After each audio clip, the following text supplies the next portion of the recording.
Hello everyone. हमारी last video थी bacteria के स्ट्रक्चर के बारे में। ठीक है, हमने लास्ट वीडियो में बैक्टीरिया की बेसिक स्ट्रक्चर देखी थी और उसके ग्लाइकोकैलिक्स पार्ट के बारे में थोड़ा बहुत कुछ डील किया था। एक बार मैं फिर से फटाफट रिवाइज करवा देता हूँ, फिर आगे की तरफ मूव करते हैं। हमने बोला था कि बैक्टीरिया की जो बाहर की आउटर मोस्ट लेयर हो सकती है that is the glycocalyx, second one is the cell wall and third one is the cell membrane. ठीक है, तीनों को एक साथ में हम बोल देते हैं सेल एनवेलप बोल देते हैं।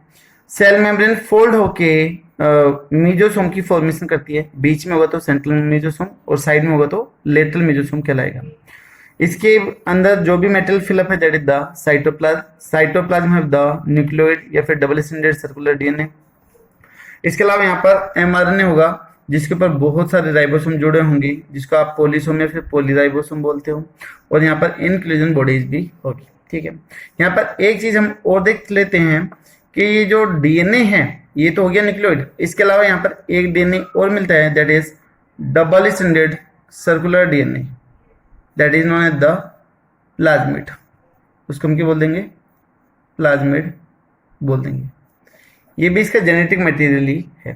ठीक है, इसके अलावा फिर हमने बाहर बात करी थी कि they have the flagella for the movement. इसके बाद हमने बोला था कि यहाँ पर इंक्लूजन बॉडीज भी होगी जो इसको फूड मैटर वगैरह स्टोर करने में या फिर दूसरी एक्टिविटी परफॉर्म करने में क्या करेगी? हेल्प करेगी। ठीक है, इसके बाहर छोटे छोटे हेयर लाइक प्रोजेक्शन भी होते हैं, they are known as the fimbriae. ठीक है, चारों तरफ यहाँ पर हेयर लाइक प्रोजेक्शन होंगे and these hair like projection are known as the fimbriae. क्या बोलेंगे इसको? फिम्ब्री बोलेंगे। कुछ लॉन्ग पिलर लाइक स्ट्रक्चर होगी, ट्यूब लाइक स्ट्रक्चर होगी long, these are known as the pili या फिर पिलाई। इसको हम पिली या फिर पिलाई बोल देते हैं, नोन एज द पिली या फिर पिलाई। ठीक है, जो कॉन्जुगेशन में भी हेल्प करेगी। यहाँ पर हमने राइबोसोम की बात करी थी कि जो राइबोसोम की वैल्यू होगी that is the 70s ribosome होगा जो 50s और 30s के जोड़ने से बनेगा।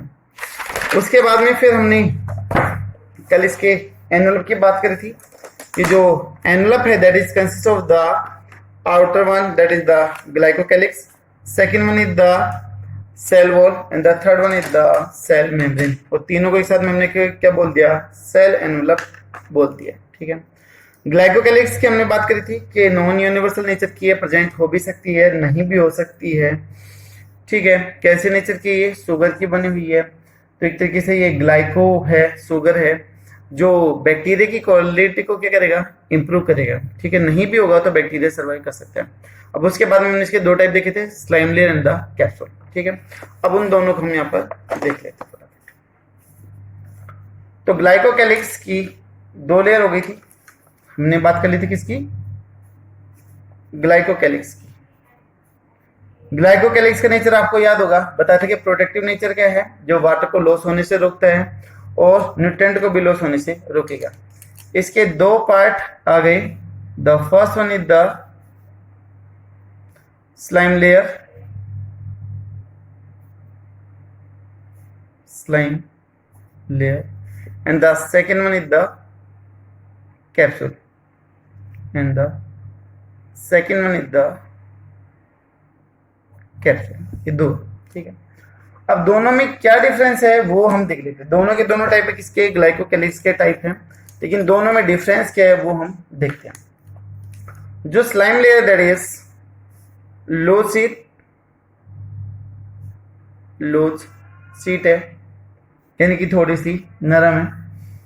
कैसी है? थिन है, पतली है। उसके अलावा किसकी बनी हुई है? ओनली पॉलीसेक्राइड की बनी हुई है, ओनली ऑफ पॉलीसेक्राइड, सिर्फ और सिर्फ शुगर की बनी है। कौन कौन सी शुगर है, कौन कौन सी कार्बोहाइड्रेट है जो इसके अंदर प्रेजेंट होगी? तो शुगर में हम नाम लिख लेते हैं। एक तो होगी डेक्स्ट्रान, दूसरी होगी डेक्स्ट्रीन और तीसरी होगी लेवान, DDL और आगे जियो लगा ले तो एक मूवी का नाम बन जाता है दैट इज DDLJ। तो हमने यहाँ पर कोड बना लिया अपना कि इसके अंदर डी डेक्सान, डी डेक्सिन, एल और लेमान। तो यहाँ पर ये अपने कोड बना लिया DDLJ। ठीक है, ये 3 शुगर यहाँ पर प्रेजेंट। कैप्सूल की अगर बात करें तो कैप्सूल कैसे होगी, रिजिड नेचर की होगी, थोड़ी सी हार्ड होगी, कठोर होगी। दूसरा कैसे होगी, ये थिक होगी, ये कैसी थी, थिन थी। इसके अलावा ये बनी हुई थी सिर्फ और सिर्फ किसकी, पॉलीसेकेराइड की बनी हुई थी, लेकिन ये बनेगी पॉलीसेकेराइड प्लस में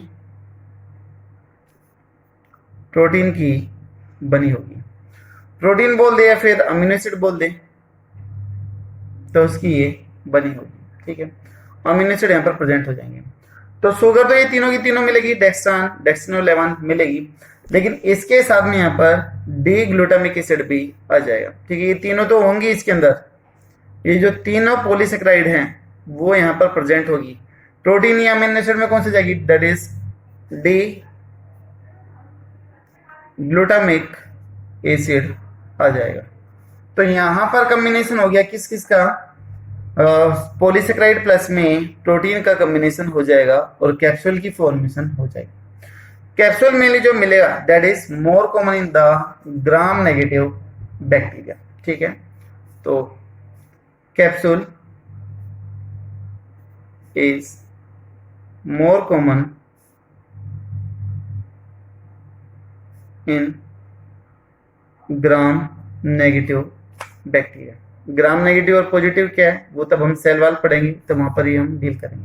ठीक है, यहां पर जो ग्लाइकोकैलिक्स है वो आउटरमोस्ट कवरिंग की फॉर्मेशन करती है।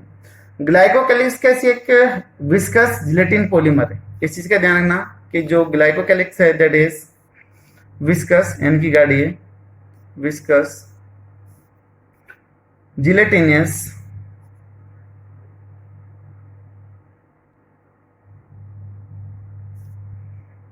पॉलीमर। ठीक है, और ये बनती कहां पर है, सेल के अंदर बनती है, लेकिन ये बाहर की तरफ क्या होती रहती है, रिलीज होती रहती है। तो यहां पर मैं लिख दूं glycocalyx synthesise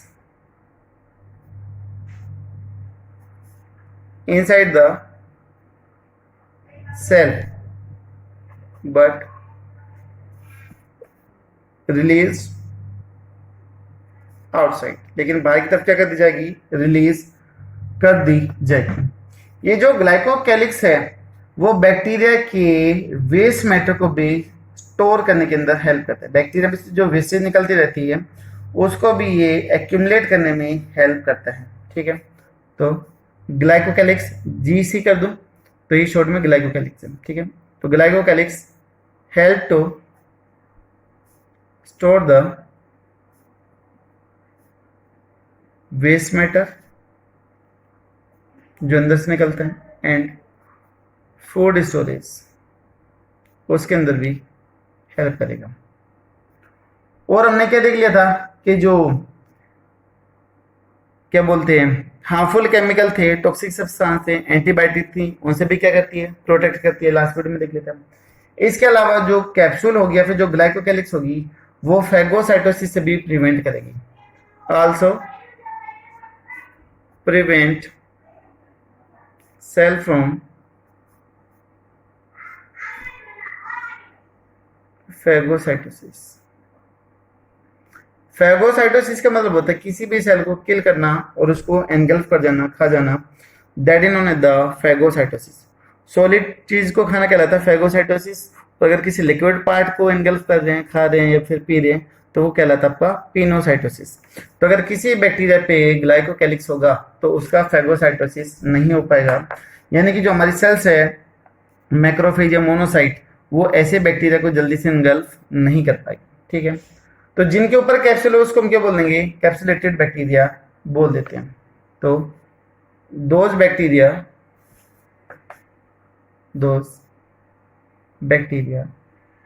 which have capsule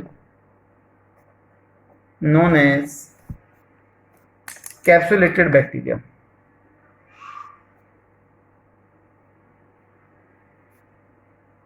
known as capsulated bacteria. और जो एक कैप्सुलेटेड बैक्टीरिया होते हैं they are highly pathogenic in nature, ठीक है। These are highly pathogenic, pathogenic का मतलब बीमारी करने वाले, पैथोजेनिक नेचर के,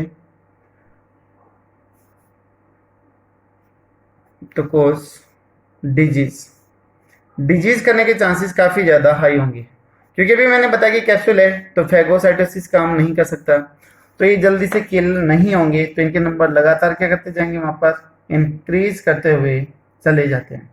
तो इसी कैप्सूल की वजह से ना ड्रग्स का इफेक्ट हो रहा है, ना एंटीबायोटिक्स का इफेक्ट हो रहा है, ना ही किसी दूसरे केमिकल का इफेक्ट होने लग रहा है। तो ये बाहर से एक बैरियर बना के रखते हैं, ठीक है। तो glycocalyx behave as barrier for antibiotic, antibody and other drugs, और दूसरे ड्रग्स से भी बचाने में क्या करेगा, हेल्प करेगा। लेकिन मैंने आपको बताया था कि ये नॉन यूनिवर्सल नेचर की, जरूरी नहीं है कि हर किसी के अंदर ये चीज प्रेजेंट हो।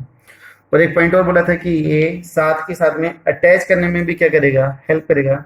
जो बैक्टीरिया उसको किसी भी पैथोजेनिक सेल के साथ में अटैच करने में, कंबाइन करने में क्या करेगा, हेल्प करेगा, ठीक है। तो ये हो गई आपकी ग्लाइकोकैलिक्स। यहाँ से क्वेश्चन निकलते हैं कि कंपोजिशन क्या है, फायदा क्या है, किस चीज को स्टोर करती है, किसके अंदर में लगी, वो सारा कुछ यहाँ पे कवर हो चुके हैं, ठीक है। कई बच्चों के इश्यू रहते हैं क्लास में कि सर आप काफी ज्यादा डिटेल में पढ़ाते हो, इतना ना तो बुक में दे रखा ना एग्जाम में पूछा जाता है, फिर आप इतनी डिटेल में क्यों पढ़ाते हो। तो बच्चों में आपको बता दूं कि डिटेल में पढ़ने का फायदा ये है कि जरूर नहीं कि आपको सिर्फ और सिर्फ बोर्ड के एग्जाम देने हैं, आपको नीट का एग्जाम भी देना है, एम्स का भी देना है, दूसरे एग्जाम भी देने हैं, तो उनके अंदर थोड़ा सा हायर लेवल आता है। अगर मैंने सिर्फ और सिर्फ आपको एनसीईआरटी पढ़ाई और क्वेश्चन थोड़ा बहुत भी कोई घूम के आ गया तो आप नहीं कर पाओगे। तो ज्यादा बेटर होगा कि हम कोई भी टॉपिक पढ़ें तो हम उसको एक बार अच्छी से डिटेल से पढ़ लें, फिर चाहे सामने वाला कितना भी घुमा के हमसे क्वेश्चन कर ले तो हम आंसर कर देंगे। और हमें जिंदगी भर इस एनसीईआरटी पे 12th लेवल पे तो रहना है नहीं, हमें आगे की तरफ भी इम्प्रूवमेंट करना है। तो इसलिए ज्यादा जरूरी है कि तब हम कोई भी टॉपिक पढ़े, XYZ, फिजिक्स, केमिस्ट्री, बायो, कुछ भी पढ़े, तो हर एक टॉपिक वेल डिटेल के साथ में पढ़े, अलग अलग बुक से पढ़े, जब तक वो अच्छे से क्लियर ना हो जाए हर एंगल से, तब तक उसको पढ़ते रहें, ठीक है। तो प्लीज आप लोगों की कमेंट तो खैर अच्छा नहीं लग रहे हैं कि अच्छा पढ़ा रहे हो, अच्छा समझ में आ रहा है, तो कंटेंट का भी प्लीज ध्यान रखिएगा। मैं अपनी तरफ से कोशिश कर रहा हूँ कि बोर्ड एग्जाम के साथ साथ में आपका नेट लेवल की भी तैयारी होती रहे। अगर आप 2 साल अच्छे से मेहनत करोगे तो 12th के साथ में आपका नेट निकल जाएगा। और हमारा मेन जो मोटो वो नेट एग्जाम ही है। बोर्ड में चाहे बेसिक नंबर 1 या 2 कम आ जाए, लेकिन नेट एग्जाम में किसी भी तरीके से रैंक कम ना हो, ठीक है। तो प्लीज जितना हो सके कंटेंट अच्छे से लीजिएगा किसी भी टीचर से, और अच्छे से पढ़िएगा मन लगा के, ठीक है। और कोई भी डाउट आए तो आप बता सकते हैं। तो फर्स्ट हमारी जो मेम्ब्रेन थी सेल एनवेलप की, दैट इज ग्लाइकोकैलिक्स, वो हमारे यहाँ पर कंप्लीट हुई। सेकेंड जो हमें कंपोनेंट डील करना है सेल एनवेलप का, that is the cell wall. Second component जो हमें यहाँ पर डील करना है that is the cell wall. देखिए तब हम सेल वॉल का नाम सुनते तो सबसे पहले हमारे दिमाग में प्लांट सेल आती है, बट यहाँ पे हम बात कर चुके हैं कि जो बैक्टीरिया की जो सेल वॉल है उसकी कंपोजिशन प्लांट की सेल वॉल से अलग होगी। प्लांट की सेल वॉल कंसिस्ट है किसकी, सेलुलोज की, और यहाँ पर किसकी बनी हुई है, पेप्टाइडोग्लाइकन और म्यूरिन की बनी हुई है। तो इसका जो केमिकल नेचर है वो प्लांट की सेल वॉल से टोटली अलग है, लेकिन दोनों का मेन काम ये है कि सेल शेप देने के लिए रेस्पॉन्सिबल है, वो प्रोटेक्ट करने में क्या करेगा, हेल्प करेगा, ठीक है। तो अभी हम स्टार्ट कर लेते हैं, that is bacterial cell wall. तो bacterial cell wall is rigid यानी कि हार्ड है, and present under glycocalyx, glycocalyx के नीचे प्रेजेंट होती है। इसकी जो थिकनेस होती है that is near about 10 to 25 nm इसकी थिकनेस होती है। 10 से 25 नैनोमीटर इसकी क्या है थिकनेस है। किसी भी बैक्टीरियल सेल का जो ड्राई वेट होगा उसका नियर अबाउट 20 to 30% 20 से लेके 30% ड्राई वेट बनाती है, dry weight of bacterial cell.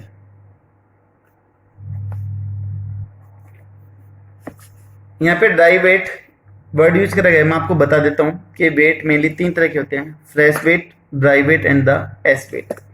एक बार मैं आपको बता देता हूँ कि ये चीज़ है क्या। देखो फ्रेश वेट, तब कोई चीज़ बिल्कुल फ्रेश है, ताज़ा, और आपने उसका वेट कर दिया तो वो चीज़ कहलाएगा आपका फ्रेश वेट कहलाएगा। फॉर एग्जाम्पल जैसे मान लो आपने कोई लीफ एक तोड़ी पेड़ से और आपने उसका वेट किया उसका वेट आया मान लो 10 ग्राम आया, तो वो हो गया उसका फ्रेश वेट हो गया। ठीक है, आपने उस लीफ को अभी धूप में रख दिया, उसके अंदर से वाटर पानी निकल गया, अभी मान लो 2 ग्राम पानी निकल गया तो 10 - 2 कितना बचा 8 ग्राम, तो वो क्या हो गया उसका ड्राई वेट हो गया। तब कोई भी सेल या कोई भी ऑर्गेनिज्म टोटली ड्राई हो गया और उसका हम वेट कर देते तो वो कहलाएगा आपका ड्राई वेट कहलाएगा। और तीसरा है एस वेट, एस का मतलब राख। अगर आपने उस सेल को या उस पार्ट को बर्न आउट कर दिया, जला दिया, तो उसके अंदर से CO2 गैस या दूसरी गैसेज भी निकल जाएगी, तो अभी वेट और भी कम होगा। ठीक है, पहले 8 हो गया था, अभी मान लो उसका वेट 2 ग्राम और कम हो गया तो टोटल वो बचा 6 ग्राम, तो अभी वो क्या गया उस लीफ का एस वेट हो गया। जो राख है उसका वेट क्या कहलाएगा एस वेट कहलाएगा। ठीक है, तो यहाँ पर 3 डिफरेंट टाइप के वेट मैंने आपको बताया, यहाँ पर टर्म यूज हो रही है that is the dry weight होने लग रही है। ठीक है, अगर हम केमिकल कंपोजिशन की बात करें तो bacterial cell wall consist of, किसके बने होगी, consist of peptidoglycan and murein. Murein बोल दो, कहीं कहीं पे इसको म्यूकोपेप्टाइड भी बोला हुआ है, तो बात एक ही है म्यूकोपेप्टाइड। ठीक है, तो इसकी ये बनी होती है। और जो पेप्टाइडोग्लाइकन का मॉलिक्यूल एक इतना बड़ा होता है कि वो पूरी की पूरी बैक्टीरियल सेल वाल को या पूरी की पूरी बैक्टीरियल सेल को भी कवर कर सकते हैं। तो single molecule single large peptidoglycan molecule can cover the complete bacterial cell, पूरी की पूरी बैक्टीरियल सेल को वो अकेला उसको कवर कर सकता है। ठीक है, और बहुत सारी एंटीबायोटिक ऐसी है जो सेल वॉल की फॉर्मेशन को भी रोक देते हैं। ठीक है, वो भी हम देखेंगे, लेकिन सबसे पहले आ जाते हैं इसकी कंपोजिशन के ऊपर। ये जो पेप्टाइडोग्लाइकन है उसमें कौन कौन से कंपोनेंट है, पेप्टाइड में क्या है और ग्लाइकन में क्या है, उनकी हम बातें कर लेते हैं यहाँ पे।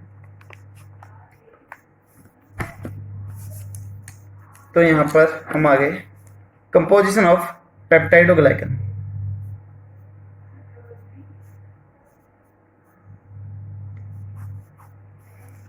पेप्टाइडोग्लाइकन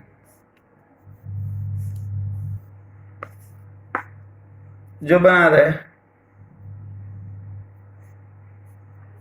पेप्टाइड और ग्लाइकन वर्ड से बना हुआ है। इन दो वर्ड का कॉम्बिनेशन पेप्टाइड एंड ग्लाइकन का combination. Peptide amino acids are joined by the peptide bond. आपने पढ़ा होगा कि पेप्टाइड बॉन्ड क्या होता है। ठीक है, तो उस अमीनो एसिड की चेन को हम क्या बोल देते हैं, पेप्टाइड बोल देते हैं। When amino acid joined by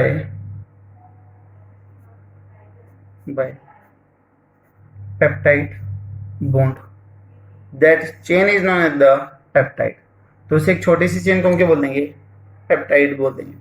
आप आगे बायोमोलिक्यूल्स में भी पढ़ोगे, लेकिन फिर भी आपको मैं एक बार हल्का सा हिंट दे देता हूँ कि अमीनो एसिड या फिर पेप्टाइड आपस में कैसे जोड़ते हैं, उनके बारे में एक बार मैं आपको आइडिया बता देता हूँ। देखिएगा बेटा, एक जनरल जो अमीनो एसिड है उसकी स्ट्रक्चर ये होती है, COOH कार्बोक्सी ग्रुप होता है एक तरफ होता है आपका NH2 ग्रुप होता है, एक तरफ R होता है और एक तरफ आपका H या फिर कोई भी वेरिएबल ग्रुप हो सकता है।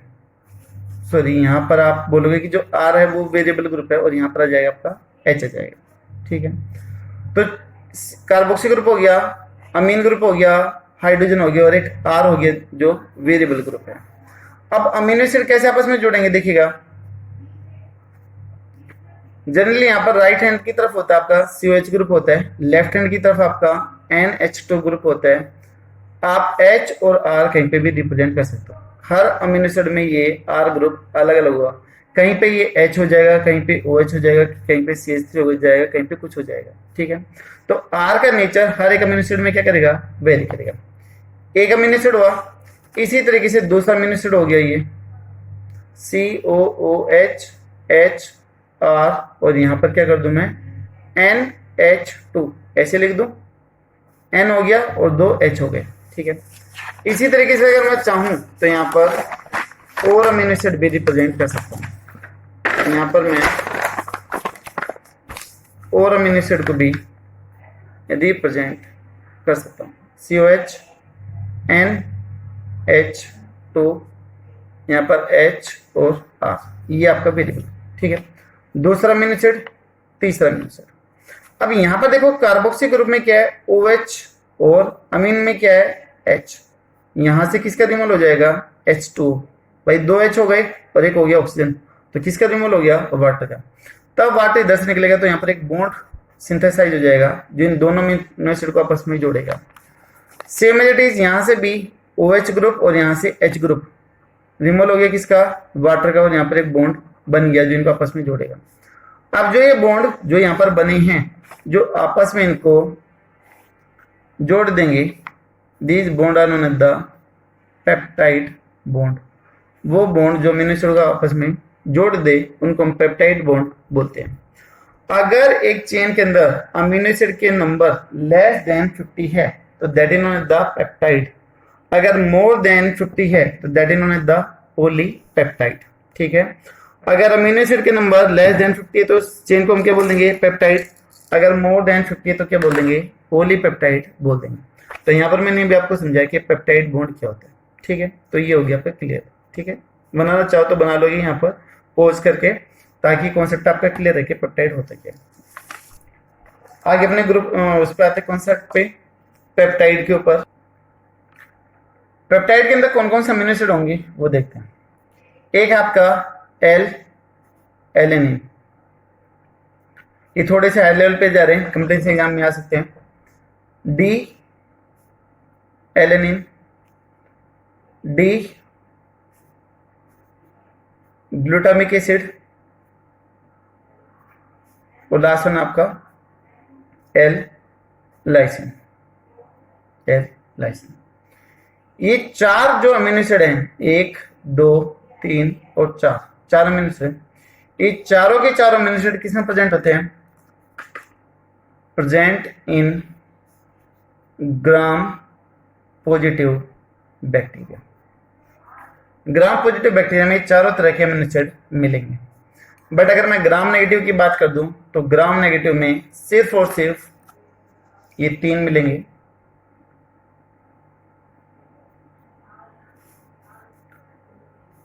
only 3 amino acid present in gram negative bacteria. तो ग्राम नेगेटिव बैक्टीरिया में कौन सा नहीं मिलेगा आपको, एल लाइसिन नहीं मिलेगा। तो L lysine absent in gram negative bacteria, उसमें ये नहीं मिलेगा। तो वहां पर एक अमीनो एसिड और मिलता है इस एल लाइसिन की जगह पर, उस अमीनो एसिड का नाम है दैट इज डापा। शॉर्ट फॉर्म है डापा, बहुत बार पूछी गई है डापा। डापा का फुल नेम है that is di amino pimelic acid, ये डाई अमीनो पाइमेलिक एसिड। तो क्या बन गया अपना, डापा बन गया। ये जो अमीनो एसिड है present in gram negative bacteria at place of lysine. Lysine की जगह पर ग्राम नेगेटिव बैक्टीरिया में क्या मिलेगा? डापा मिलेगा।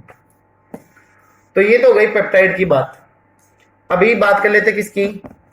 ग्लाइकन की बात और कर लेते हैं, शुगर की बात और कर लेते हैं। तो जो ग्लाइकन है they have the modified sugar.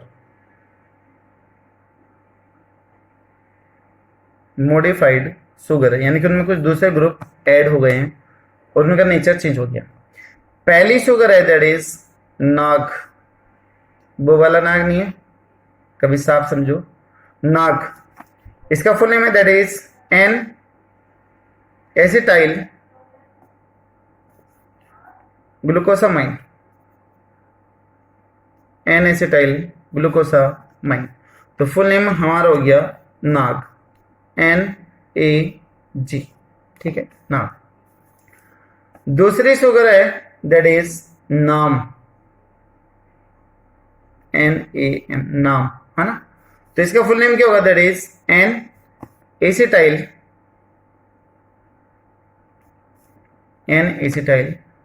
Muramic acid.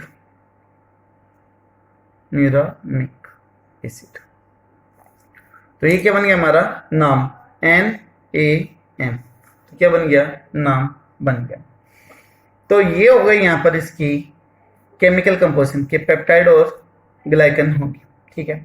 उसके बाद में अगर हम बात कर दे तो दो तरीके के बैक्टीरिया होते हैं, gram positive and gram negative bacteria होते हैं।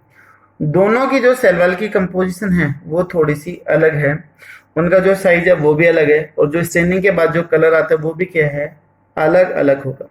तो हम यहाँ पर इस वीडियो में डील कर लेते हैं किसको? ग्राम पॉजिटिव बैक्टीरिया की सेल वॉल को डील कर लेते हैं। तो जी का मतलब gram, gram positive cell wall. Gram positive bacteria की सेल वॉल हम यहाँ पर देख लेते हैं। इसके अंदर दो चीजें हैं। आई थिंक शायद ये टॉपिक इस वीडियो में क्लियर नहीं हो पाएगा भाई, तो नेक्स्ट वीडियो में करते, क्योंकि थोड़ा लेंथ ही जाएगा, उसमें एक साथ में कंपेयर भी कर लेंगे, ठीक है। तो इस वीडियो में यहाँ तक ही। नेक्स्ट वीडियो में हम डील करते हैं gram positive cell wall and gram negative cell wall, दोनों को साथ में कंपेयर भी कर लेंगे। अदरवाइज इसमें हाफ ही हो पाएगा, तो नेक्स्ट वीडियो में देखें, ठीक है। Thank you so much.